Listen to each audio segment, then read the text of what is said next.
You are going to love this video, so be sure to give it a big thumbs up, and consider subscribing to the channel so we can let you know when new videos are published. Hello and welcome. This video is about how to embed a link into text or an image using an HTML editor. I will also show you how you can make that link open in a new tab. Copy the link that you want to embed, then scroll over the text in which you want to embed your link. Next, right-click, a drop-down will appear. Click on Create Link and paste your link into the link location. Now click on Advanced Edit, click on the drop-down for Attribute, and choose Target. Click on the drop-down for Value and hit _blank. Hit OK. This will close your Advanced Property Edit window. Click OK again on your Link Properties window. You have now embedded a link into your text that will open in a new tab when clicked. Next is how to embed a link in an image using an HTML editor.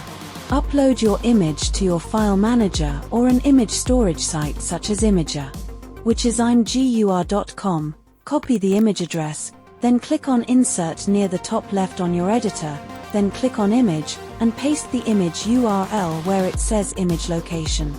Fill in your alternate text and click on the word link which is just above where you paste the image URL. Next, copy your destination link. This the link to the web page to where you want people to go to when they click the link.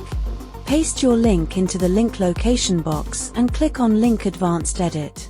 As before, click on the drop-down for Attribute and choose Target. Click on the drop-down for Value and hit _blank. Hit OK. Then hit OK again. Congratulations! You have successfully embedded a destination link into an image using an HTML editor. As you can see, it is easy and fast. Next is your surprise bonus. Your bonus is how to access the check spelling feature. Your editor will check your spelling. Near the top left, click on Edit. Then click on Check Spelling. Your editor will show you word by word which words are misspelled. It will also fill in the word that it believes is correct in the Replace With box. It will also provide a list of additional words. In Suggestions, you can replace the misspelled word, or replace all. Or ignore the misspelled word or ignore all. Your editor also has a personal dictionary. This feature allows you to add a correctly spelled word that might consistently show up as misspelled. Once you have corrected your misspelled words, click Close. If you are finding value in this video, please be sure to give it a big thumbs up, and consider joining the channel so that we can let you know when new videos are uploaded. Thank you for watching, and much success!